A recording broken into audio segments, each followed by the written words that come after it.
Great. Hey folks, my name is Aurrecoechea. This is my senior lecture, and today I'll be giving a mini leadership seminar. So let's jump right in, shall we?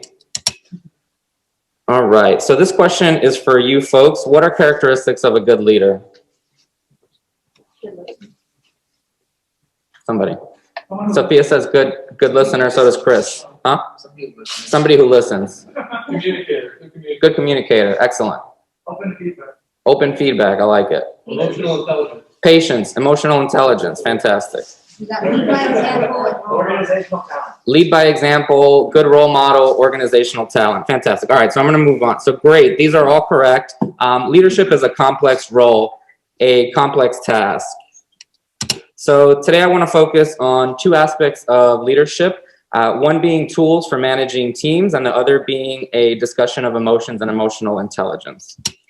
As we go through this lecture, I want you to think about how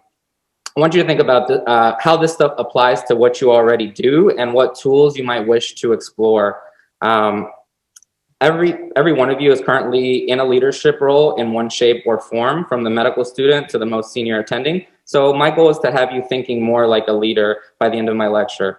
Before we get started, I just want to say this lecture is for you, and my hope is that you find at least one thing in this lecture that you wish to explore more, and the goal, with the goal of improving your workplace interactions, which can help your emotional well-being in the long run. It's not often that we get to reflect on our strengths, so take this lecture time to reflect on your personal strengths as a leader.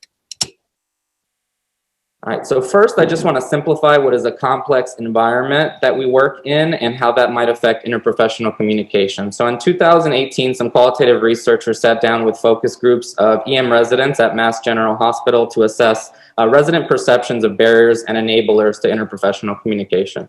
One thing they discussed was that time pressures in the clinical environment inhibited communication, as well as the fact that people who make up interprofessional teams change by the hour as the shifts change. They identified the perceived professional hierarchy as a barrier, including the physician-nurse relationship, the inexperienced intern versus the experienced nurse relationship, with quotes such as, "I've been doing this for longer than you've been alive, probably. What year were you born?" Some personal factors that influence relationships included different experience levels of team members and therefore different levels of self-doubt or self-confidence. Additionally, exhaustion from a high-demand work environment and whether someone is well-rested or burned out influence team dynamics. And then finally, whether or not physicians or staff have formally been trained in interprofessional communication can also make a big difference. Just want to draw your attention to this graph that displays different strategies that we can use when we're faced with conflict, aka a difference of opinion between two people. So what approach you use can say a lot about how much importance you put on the relationship with someone you disagree with versus how important is it to you that you achieve your goal. So here, the importance of the relationship is on the x-axis, and the importance of achieving your goal is on the y-axis. So looking at this, competing. So that's where one party seeks to satisfy their interests regardless of the impact on the other party. So for example, you're convinced about what medication you want to give the patient. The nurse is hesitant, so you tell the nurse they just need to do what you say and don't ask questions. You've sacrificed your relationship with this person to get your way, basically. The next one's avoiding. So that's where one or both parties seek to suppress the conflict. So for example, a PCA yelled at me the other day, so instead of having a conversation about it, I just walk the other direction every time I see this PCA. I don't really feel the need to prove that I was right, and the relationship doesn't matter that much to me. The next one is accommodating. So that's where one party yields the win to the other party. So an attending you respect disagrees with your management. Rather than argue with them till the cows come home about and make their life a nightmare, you decide to just order the damn CT. Because you know you will work with this person again and your relationship with them matters more to you than getting your way. Also, it's their license and not yours. The next one's collaborating. So here both parties win. So for example, you want to start a nitro drip on a patient with acute pulmonary edema. The nurse says yes, and can we also do some sublingual nitro while we're setting up the drip? And you say yes, that's a good idea, let's do it. The sublingual nitro might not make a difference, but it might make a difference, and it's not outside of the standard of care. You care about achieving your patient care goal, and you care about your relationship with your teammates, so you said yeah. In the middle's compromise, where both parties win and both parties give up something, but I won't go into compromise here. You guys get the gist of what that is. All right. So rhetorical question, do you do a lot of one of these and less of the others?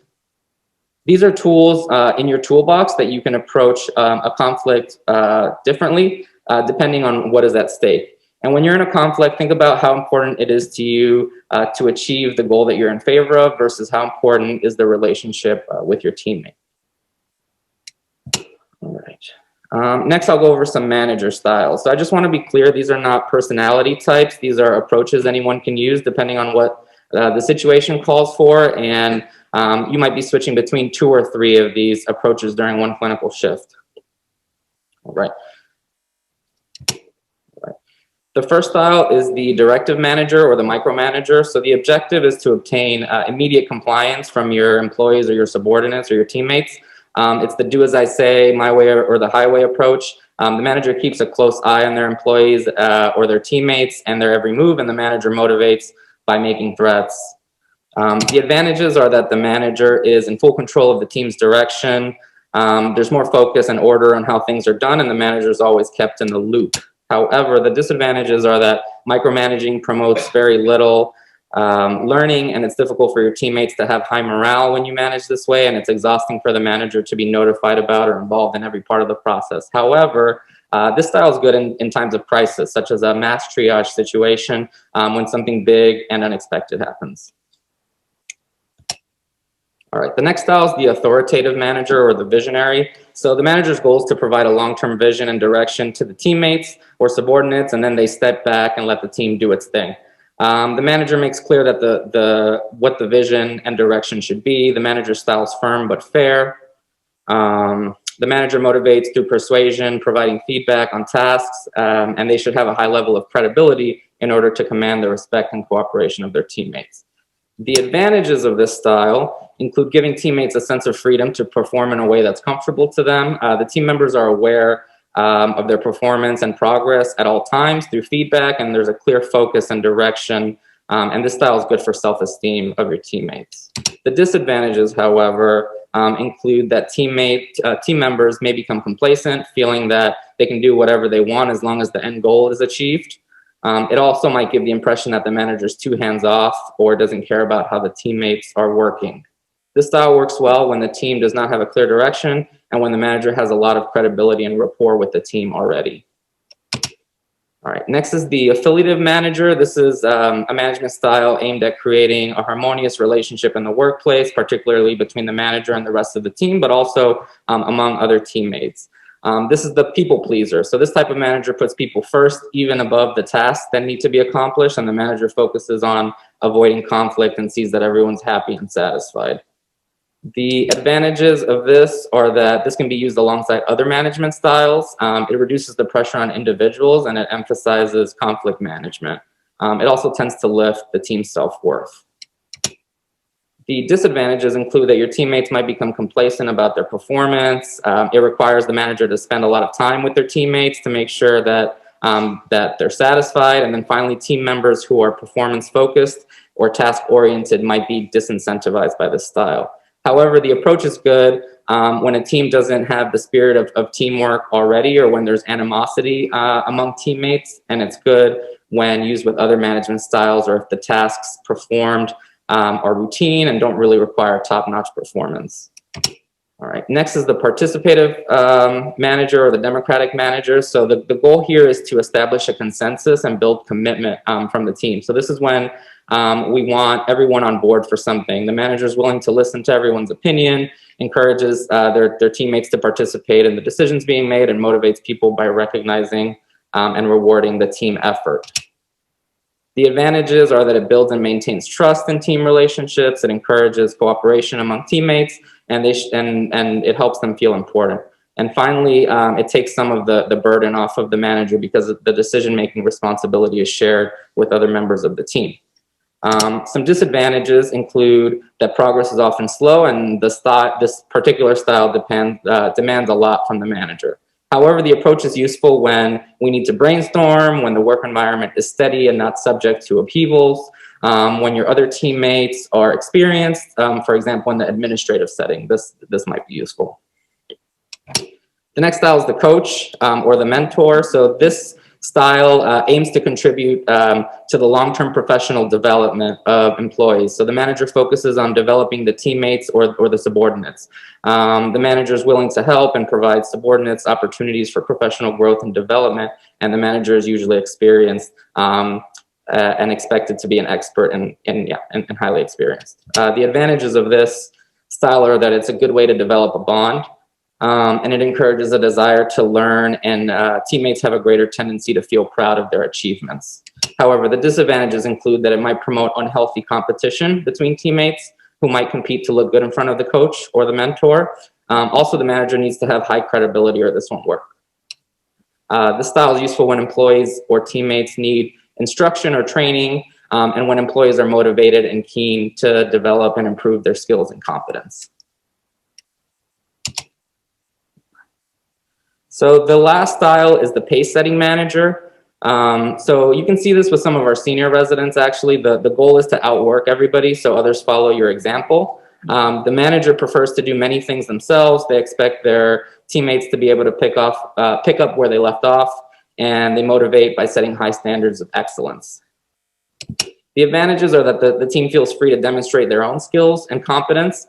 They perform their tasks with high energy and engagement, and teammates feel more inclined to step up to the challenge. However, the disadvantages might be that the standards set are too high, and teammates might feel too pressured or they might feel overworked. And this style works well when your teammates are experts, when they're highly motivated, and when the manager is an expert in their field and where the workforce needs very little direction or coordination. How am I on time? I'm great, okay. All right, so when you're thinking about how to improve the efficiency and the effectiveness of a team, and you have a way to communicate with administrators, or you are the administrator yourself, it's good to think about soft incentives that motivate people to work. So hard incentives would be something that involves using money, and soft incentives are incentives that do not involve money. So hard incentives that increase a team member or an employee's income or self-worth are often as effective or more effective than the soft incentives, but when you need to be budget neutral, think of soft incentives. So these include giving quality time to your subordinates or your teammates, respecting their time and giving them some flexibility. So for example, instead of telling the nurse, hey, the orders are in, I need these meds now, consider saying, I just put the order in, here's how I think these medications might help the patient, and if you have other priorities to handle, do that, but I just want to give you a heads up. Other soft incentives include encouraging teammates to reward each other. Public recognition is an incentive that you can use to motivate people. And then finally, sometimes it's important to remember to say thank you because it can go a long way. Okay. Am I only 5 minutes in? Okay, how far in am I? Okay. So shifting gears a little bit, I'd like to touch on, what's up? Okay, great. So shifting gears a little bit, I want to talk a little bit about emotions and emotional intelligence. So emotions are biological states associated with the nerve systems brought on by neuropsychological changes and variously associated with thoughts, feelings, behavioral responses, and a degree of pleasure or displeasure. And then further, emotional intelligence, also known as the emotional quotient or the emotional intelligence quotient, is the ability of individuals to recognize their own emotions and the emotions of others and discern between different feelings and label them appropriately and use the emotional information to guide thinking and behavior and adjust emotions to adapt to environments. So for this, I just want to draw your attention to this chart. When you experience a strong emotion, it's sometimes interesting to take a moment and consider what to call it. But don't stop there. Once you've identified it, you can try to come up with 2 or more words that describe how you're feeling. And you might be surprised at the breadth of your emotions, or that you've unearthed a deeper emotion buried beneath an obvious one. So, for example, when you're angry, are you actually just grumpy that day? Are you being impatient? Are you disgusted with something that happened? Is somebody irritating you? Are you being defensive? Are you spiteful because of something that somebody did in the past? So kind of develop it a little bit more. When you're sad, is it that you're more mournful? Are you just a pessimistic person? Are you feeling tearful for whatever reason? Are you disappointed in what's going on? Anxious, like, are you afraid? Are you stressed? Are you actually just being cautious and not anxious? Are you feeling confused or bewildered, etc., and so on? So you guys get the gist. All right. So this slide, here's some emotional themes actually that we found in some qualitative interviews that a few of us have been doing with residents from the 2019-2020 academic year, when we asked them about their experience in the emergency department last March and April of 2020 when COVID was at its peak. So our residents spoke about their fear and anxiety at that time, frustration and anger, feeling dispensable, feeling unprepared or overwhelmed, feeling powerless or ineffective or inadequate, feeling trapped by the situation, feeling humble or resistant to praise, feeling lonely or isolated, feeling sad or depressed, feeling remorse, feeling burnt out, and also post-traumatic stress and secondary trauma. However, residents also spoke about some positive or protective thoughts, and these included feeling inspired or proud of their colleagues, feeling appreciative, feeling a sense of camaraderie, feeling compassionate or altruistic, pride in work, sense of duty, acceptance of reality, acquiescence, feeling hopeful or optimistic, feeling well prepared or self-confident, feeling supported by the community, or feeling useful or helpful in the workplace. So how do we develop our emotional intelligence? Here are some ways. So writing about your emotions is shown to be helpful. There's a guy named James Pennebaker, and he's done 40 years of research into the links between writing and emotional processing. And his experiments revealed that people who write about emotionally charged episodes experience a marked increase in their physical and mental well-being. The next tool is think about seeking feedback every chance that you get. I know that one of our senior lecturers will be on this topic. And then finally, I won't go into it too much, but I think talk therapy is a good idea for all of you, basically. All of us, you know. So you can look up other ways to improve emotional intelligence that I didn't cover, but these are some big ones. All right, so however you choose to lead, it's important to know certain things about yourself. By identifying your leadership strengths and weaknesses, you can identify some opportunities for you to grow as a leader. So specifically, PGY2s who are going to be seniors next year, or PGY3 EMIMs who are going to be seniors next year. So I saw you guys back in March of last year, and you might doubt your ability to lead next year as a senior, but I can assure you that you already have the tools to lead. And remember, it's a 4-year program, 5-year for EMIM, and it's a 4 or 5-year program for a reason. So you have 4 to 5 years to develop your leadership tools and style, all under the supervision, direction, or mentorship of some of the most badass leaders. But ask yourself, what are my personal goals? And how do these change when I'm in a team? What are my go-to team management styles? How do I prefer to approach interpersonal conflict? How does this vary by situation? Do I do a lot of one style and a little bit of another style? Am I balanced? What emotions are easy for me to navigate? What emotions are difficult for me to navigate? And then we spoke about writing about your emotions, seeking feedback, and talk therapy as ways to develop your emotional intelligence. So to conclude, question to all of you guys, what is something that you heard about today that you'd like to look into more or incorporate into your leadership roles?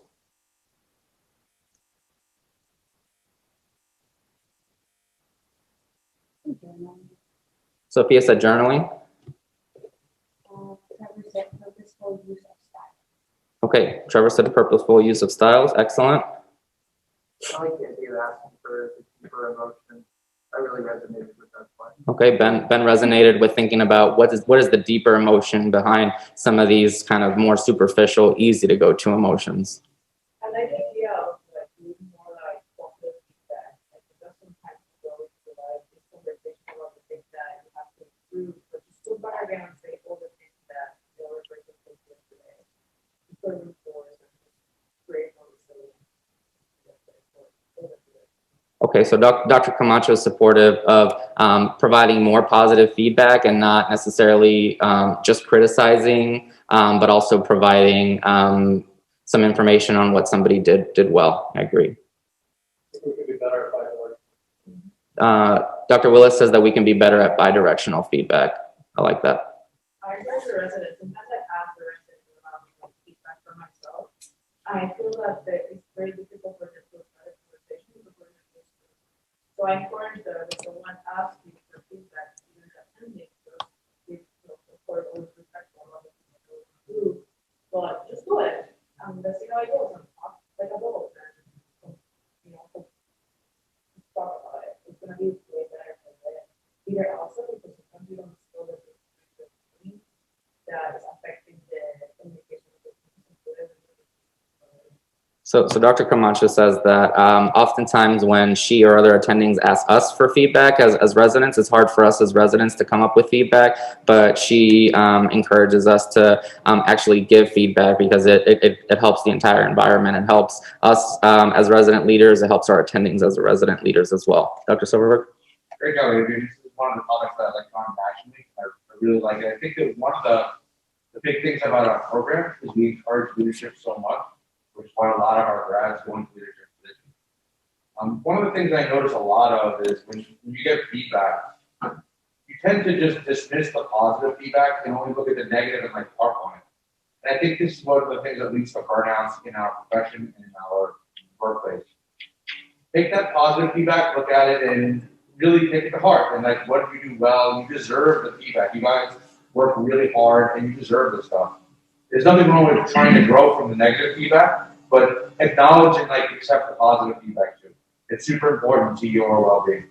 Okay, so Dr. Silverberg says that he lectures on this nationally, and this is an important topic. He says that our residency does a really good job of putting us in leadership positions, and that's why we graduate to become leaders. And he says that oftentimes when we hear positive feedback, we kind of shy away from it, or we try to dismiss it, and that can lead to burnout when we focus solely on negative feedback. So it is important for self-worth for us to actually listen to the positive feedback, feel some type of way about it, wrestle, interact with it, reflect on it, because it's just good for well-being in general. In the back. I just want to come back on the topic of journaling. So there's something that I wish I had done and never did do, or think about doing that haven't, is writing more notes and thoughts about some of the cases I've come across. Like I know when you hear Dr. G talking about patient history, I think that's a pretty detailed encyclopedic memory, which not everyone has. I know I'm not really retaining information that way. And sometimes I wish I had, and I think also looking back, like you can, reflect on the past that you covered or how you changed your sometimes some of the emotions and thoughts attached to those cases.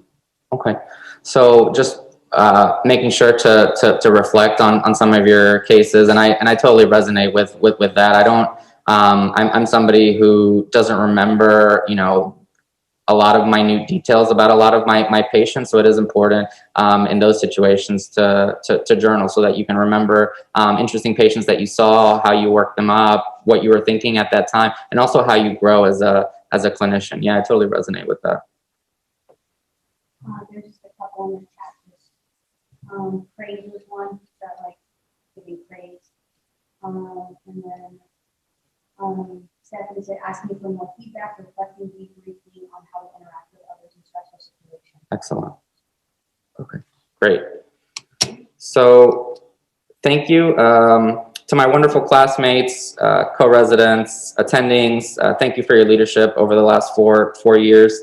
Thank you, and thank you is not enough in this situation, but you've helped me grow as a clinician, and I remember being an intern, and I feel a lot more comfortable with my clinical skills now as a 4. So you guys did your job very well. Thanks. All right, these are my references.